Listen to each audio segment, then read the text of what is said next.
नमस्कार, मी गायत्री पुणेकर न्यूजकडून. पुणे महानगरपालिका निवडणुका 2026ची धामधूम सगळीकडे सुरू झाली आहे. उमेदवार पण छान रेडी आहेत, पण जनतेला काही प्रश्न आहेत निवडणुका सुरू व्हायच्या आधी. म्हणूनच आज आपण आलेलो आहे ward number 12 modern colony Shivajinagar इथे. अपूर्व दत्तात्रय खाडे आपल्याबरोबर आहे. सर, तुमच्याशी बोलल्यानंतर मी हे बाजूलाच ठेवलंय. मला सांगा की चौथ्या तुमची पिढी आहे किंवा चौथ्यांदा तुम्ही आता या निवडणुकीमध्ये येता आहात. तुमचे आई वडील दोघांनी खूप काम केलंय, तर तुम्हाला किती प्रेशर जाणवतं या सगळ्याचं? मी थोडं प्राथमिक माझी इंट्रोडक्शन करून देतो. माझं नाव अपूर्व दत्तात्रय खाडे. मी गेले 14 वर्ष भारतीय जनता पार्टीचं काम करतो आहे.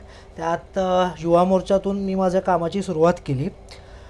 तुम्ही जो प्रश्न मला उपस्थित केला की तुमची एक लेगेसी आहे, तुमची ही चौथी टर्म आहे, तर तो प्रेशर नाही म्हणत मी. माझा जो सपोर्ट सिस्टम आहे, माझे आईवडील, त्यांनी मला म्हणजे खाडे कुटुंबात समाजसेवाचा वारसा हा गेले 20 वर्षापासून आहे आणि त्यात तो पुढे नेण्यात मला माझ्या पक्षाने जी संधी दिली आहे, माझ्या पक्षाने माझ्यावर जी जबाबदारी टाकली आहे, तर पहिल्यांदा मी माझ्या पक्षश्रेष्ठी आणि माझ्या पक्षाचा धन्यवाद मानतो तुमच्या न्यूज चॅनलमार्फत. आणि हा सगळा जो प्रवास आहे, ही जी लेगेसी आहे तुम्ही जे बोलतात, त्याची तो राईट शब्द म्हणजे म्हणणं की एक रिस्पॉन्सिबिलिटी आहे. प्रेशरपेक्षा तुम्हाला रिस्पॉन्सिबिलिटी मला जास्त वाटते की गेले 20 वर्ष खाडे कुटुंब लोकांची सेवा करत आहे आणि ती रिस्पॉन्सिबिलिटी माझ्याकडून कशारित्या पार पाडता येईल याचं एक प्रेशर आहे किंवा पुढे कसं नेता येईल. आणि मेन म्हणजे की लहानपणापासूनच म्हणजे मी ज्यावेळेस शाळेत होतो त्यावेळेपासूनच हा प्रवास मी फार जवळून पाहिलेला आहे. आणि हा प्रवास जवळून पाहत असताना ह्या कामाची आवड माझ्यात निर्माण झाली. I am not a forced politician, I am a politician by choice. बाळ कडू मिळालंय तुम्हाला पॉलिटिशियन होण्यासाठी. तर ही रिस्पॉन्सिबिलिटी आहे आणि ही रिस्पॉन्सिबिलिटी मी एक चांगल्यारीत्या पार पाडू शकेल ह्याच्यासाठी मी नेहमी कटिबद्ध राहील. आणि माझा जो सपोर्ट सिस्टम आहे, माझे जे आई वडील आहेत, त्यांनी जे काम पेरलेलं आहे ते काम कसं पुढे नेता येईल ह्याच्याकडे ते प्रेशर आहे. पण माझ्याबरोबर जी लोकं आहेत, माझ्याबरोबर जो माझा जनसमाज आहे, त्यांनी माझ्यावर जो विश्वास टाकला आहे, तो विश्वासाला सार्थ ठरण्यासाठी मी नेहमी कटिबद्ध राहील. आणि this is my journey and I am trying that I will take it ahead. तुमचे आई वडील दोघंही तुम्ही या क्षेत्रात आहेत आणि त्यांनी खूप काम केले. तुम्हाला काय वाटतं, असं कुठलं काम आहे त्यांचं की ज्यांनी तुम्हाला प्रेरणा मिळते? असे अनेक कामं आहेत. माझे वडील पहिल्यांदा 2007 साली महानगरपालिकेत गेले.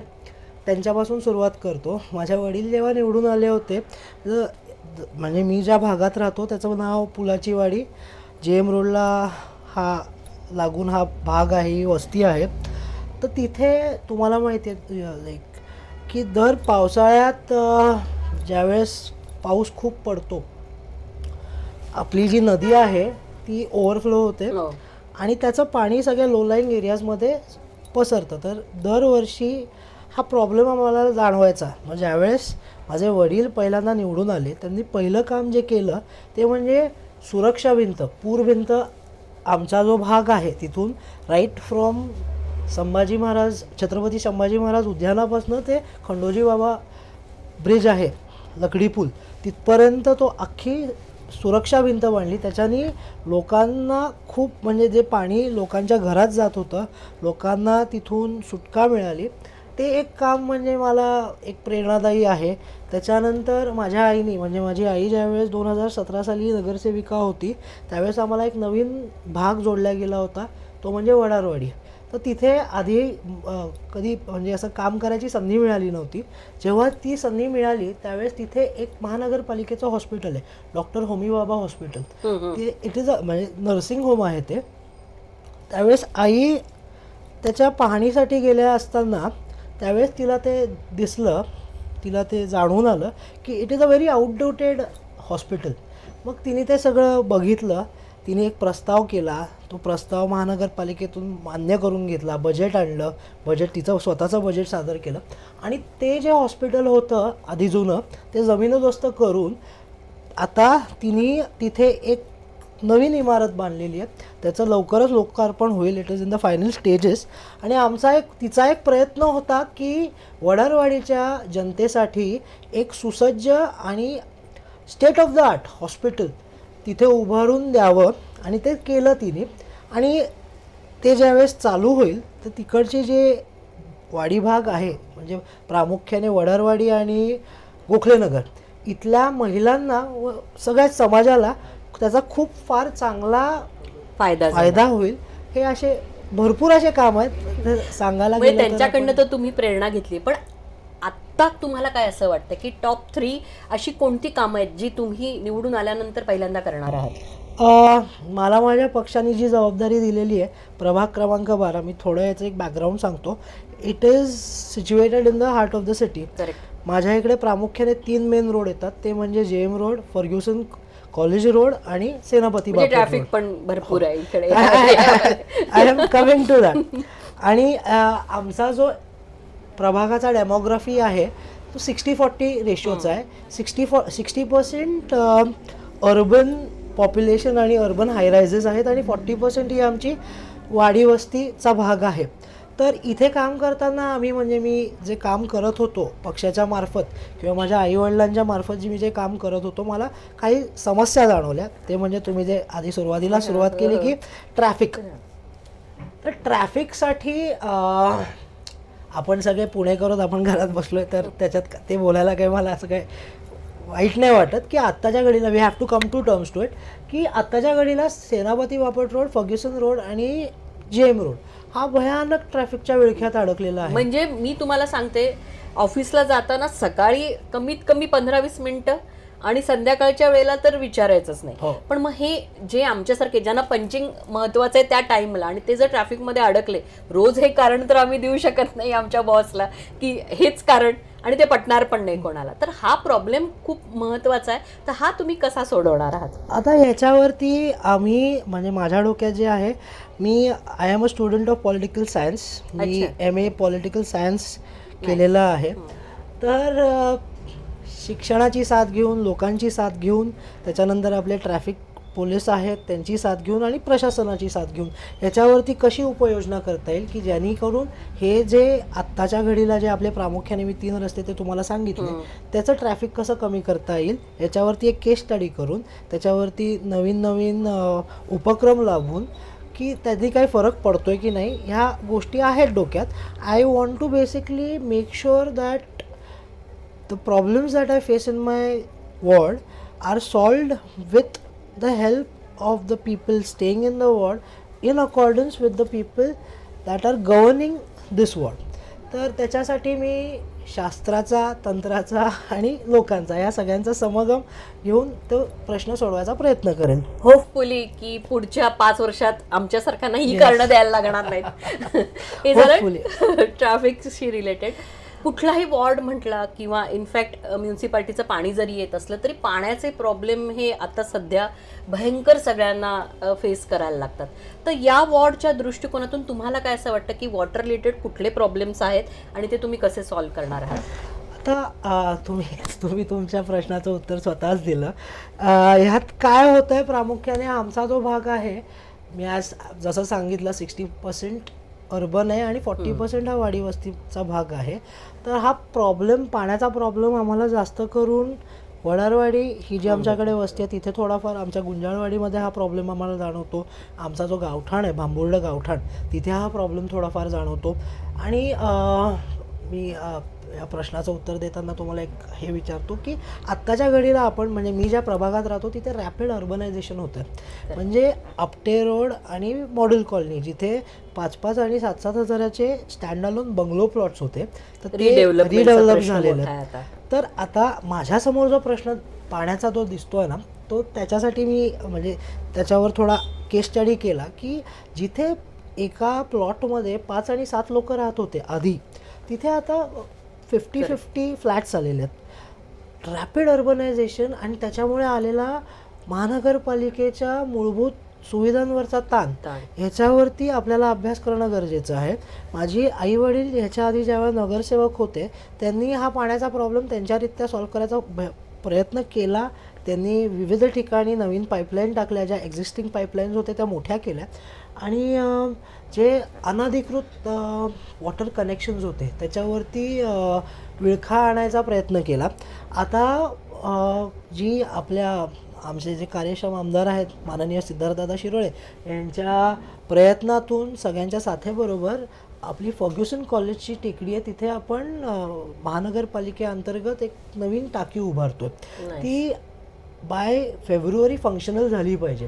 ती जेव्हा फंक्शनल होईल भरपूर ठिकाणी त्या पाण्याचा प्रॉब्लेम म्हणजे सुटल्या जाईल.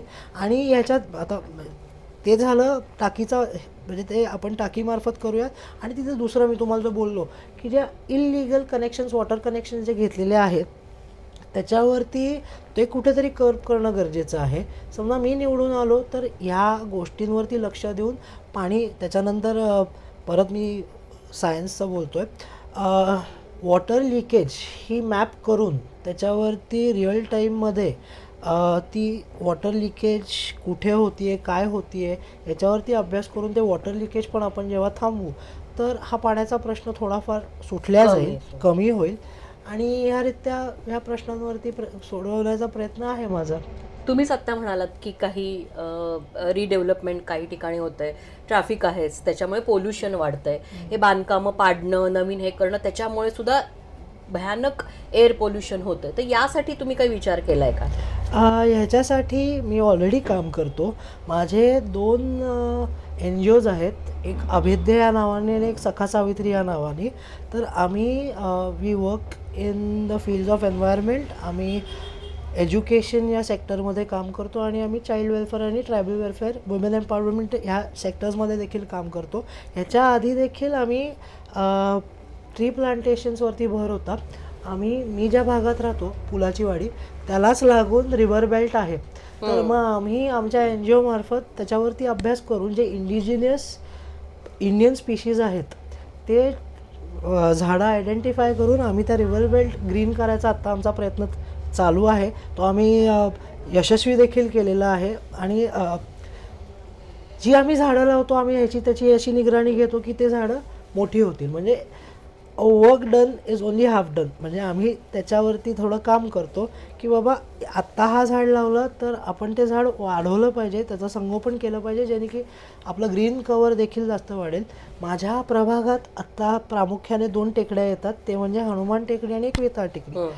तर आम्ही तिथे देखील फॉरेस्टेशन ड्राईव्स घेतो. ते आम्ही याच्यानंतर अजून घेऊ आणि जो आपला फॉरेस्ट कवर आहे किंवा ट्री कवर आहे ह्या प्रभागाचा तो जास्तीत जास्त कसा वाढवता येईल याच्यासाठी प्रयत्न करू. आणि आमच्या पक्षाने देखील एक फार सुंदर उपक्रम काढला होता. एक आम्हाला कॅम्पेन दिलं होतं, एक पेड माँ के नाम. म्हणजे आम्ही एक झाड लावायचं आणि ते आमच्या आईला समर्पित करायचं. तर तर ते त्याचा यूज करून पण आम्ही या सगळ्या गोष्टींचा प्रयत्न करू की आमच्या हातून कसं पुण्याचं ग्रीन कव्हर वाढेल. आता तुमची लेगसी आहे ओव्हरऑल, म्हणजे जिंकून येण्याची, कामाची ओव्हरऑल. तर तुम्ही निवडून आल्यानंतर आता ही सगळी कामं तर तुमच्या आईवडिलांनी सेट करून ठेवल्यात काही गोष्टी, तर तुम्ही फॉलोअप काही वेळेला ज्यांनी आपल्याला निवडून दिलं आहे त्यांच्याशी तुम्ही किती वेळा फ्रिक्वेंटली संवाद साधणार आहात, किंवा जे काही तुम्ही आश्वासनं दिली आहेत ती पूर्ण झाली आहेत की नाही, त्यांच्या अपेक्षा काय आहेत, या सगळ्या गोष्टींसाठी तुम्ही त्यांना किती वेळा परत भेटणार आहात निवडून आलात? आता माझ्या आईवडिलांची एक कामाची पद्धत आहे, त्यांनी ती मला शिकवायचा, म्हणजे मला ती शिकवली आहे. त्या हिशोबाने मी माझं काम करत असतो. तर माझे वडील जेव्हा निवडून आले होते त्यावेळेस एकचा प्रभाग, म्हणजे एकचा वॉर्ड होता, म्हणजे एकच नगरसेवक एका वॉर्डात होते. मग आई ज्यावेळेस निवडून आली त्यावेळेस 2 झाले, आता 4 आहेत. तर जो एरिया वाढत गेला, आता माझी जो वॉर्ड आहे त्याची पॉप्युलेशन 72,380 आहे आत्ता. प्रिसाइजली 480 या 380 असं काय, I am just confuse between that. तर हा एरिया खूप वाढलेला आहे. आता माझ्याबरोबर जे पॅनल आहे ते एकदम स्ट्रॉंग पॅनल आहे. आम्ही सगळेच युवा ह्या पॅनलमध्ये, माझ्याबरोबर जे निवडणूक लढवणार आहेत ते माझे सगळे सहकारी, आम्ही सगळे युवा आहोत. हा एरिया कसा आम्ही पूर्णपणे कवर करू ह्याच्यासाठी पण आम्ही एकत्र येऊ. आम्ही तो एरिया वाटून घेऊ किंवा आमच्यापर्यंत जेवढं पोचता येईल ते पोचू. आणि माझ्या आईवडिलांची जी पद्धत होती की आम्ही, माझे वडील आणि माझी आई, प्रत्येक एरिया वाईज एक बैठक लावायचे. माझ्या वडिलांनी ती शिकवलेली पद्धत आहे मला, त्याच्यावरती मी काम करतो की प्रत्येक, आता म्हणजे फॉर एक्झाम्पल आपटे रोड घेतला तर आपटे रोडच्या ज्या सोसायटीज होत्या, तर Apte road is an urban area, तर तिथे जास्त करून सोसायटी आणि बंगलो लोकॅलिटीज असतात. तर ते प्रत्येकाला पत्र लिहायचे. अच्छा. हो, तर ते तिकडच्या सगळ्या लोकांना पत्र लिहायचे आणि एक महिन्यातून एक दिवस निवडलेला असायचा. त्यावेळेस तो गेट टुगेदर व्हायचं. त्या गेट टुगेदरमध्ये लोक आपले प्रश्न घेऊन यायचे, ते माझ्या वडिलांपर्यंत पोचायचे, त्यांना कळायचे, त्यांच्याकडे ती यादी यायची की बाबा एवढे एवढे कामं आहेत आता, आणि तीच बैठक पुढच्या महिन्याच्या त्याच तारखेला व्हायची. तर ते सगळे, ती सवय लागली होती एक्झॅक्ट, म्हणजे ॲक्च्युली आमच्या प्रभागातच ती सवय लागली होती. तर मग ज्या प्रश्न पहिल्या बैठकीत उपस्थित केलेले असायचे, तर माझे वडील त्याच्यावर झालेलं काम आणि त्याची प्रोग्रेस ही आमच्या जनतेला समोर तो प्रोग्रेस रिपोर्ट ठेवायचे आणि त्यांचे काय नवीन प्रश्न असतील, त्यांच्या काय अजून नवीन समस्या असतील ते जाणून घ्यायचे. तर एक चांगलं मॉडेल होतं. तर ते मॉडेल मी परत रिवाईव्ह करेल. ते लोकॅलिटी वाईज दर महिन्याला कसं लोकांपर्यंत पोचता येईल, कसं त्यांच्या कामाला येऊ शकेन किंवा त्यांच्या समस्या जाणून घेईन, ह्याच्यासाठी मी कटिबद्ध आहे आणि ह्या मॉडेलवरती मी काम करायला इच्छुक आहे. सर, तुमची तयारी तर खूप छान आहे, घरातूनच तयारी होते. तरी पण एक शेवटचा प्रश्न की लोकांनी तुम्हाला का निवडून द्यावं? तुम्ही आता सगळं फिरून मुद्द्यावर आलात. मला का निवडून द्यावं, तर मी मायबाप जनतेला एक आव्हान करतो की मी अपूर्व दत्तात्रय खाडे ह्यावेळेस प्रभाग क्रमांक 12B ह्या ठिकाणावरनं महानगरपालिकेची इलेक्शन लढवत आहे.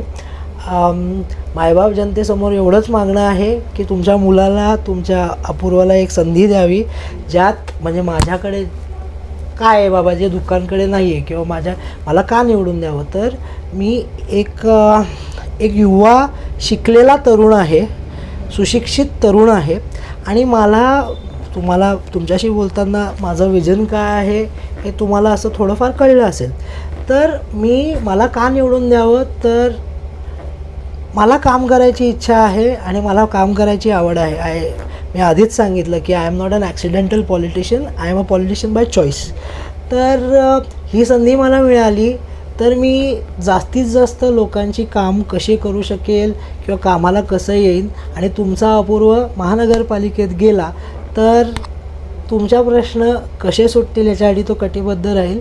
आणि मला माझा प्रभाग, म्हणजे आपण ज्या शहरात राहतो, आपल्या शहराला स्मार्ट पुणे म्हणतात, मला माझा प्रभाग स्मार्ट करायचा आहे. तो फक्त ऑन पेपर नाही तर इन रियालिटी मला तो स्मार्ट करायचा आहे, आणि ते साकारण्यासाठी मला महानगरपालिकेत जाणं गरजेचं आहे. तर तुमच्या अपूर्वाला सगळ्यांना विनंती करतो की तुमच्या अपूर्वाला महानगरपालिकेत तुम्ही पोचवावं आणि 15 तारखेला 15 जानेवारी 2026ला जास्तीत जास्त लोकांनी बाहेर येऊन या डेमोक्रेसीचा जो उत्सव आहे त्याच्यात सहभागी व्हावं. आणि 4 वर्ष आपल्याकडे इलेक्शन नाही झाले, तर त्यामुळे लोकांमध्ये एक प्रचंड एन्थुझियाझम आहे, उत्साह आहे. तर मला एक संधी द्यावी एवढीच विनंती. पुणेकर न्यूज कडनं तुम्हाला खूप खूप शुभेच्छा. थँक्यू. अपूर्वा खाडे, छान तयारी झालेली आहे, लेगसी पण आहे आणि आपल्या प्रश्नांची उत्तरं पण त्यांनी छान दिली आहे. पण शेवटी निर्णय तर जनताच घेणार आहे. विजेता कोण ठरणार हे लवकरच कळेल. पुणेकर न्यूज असेच काही वेगवेगळ्या उमेदवारांना भेटून प्रश्न विचारत राहील. पाहत रहा पुणेकर न्यूज.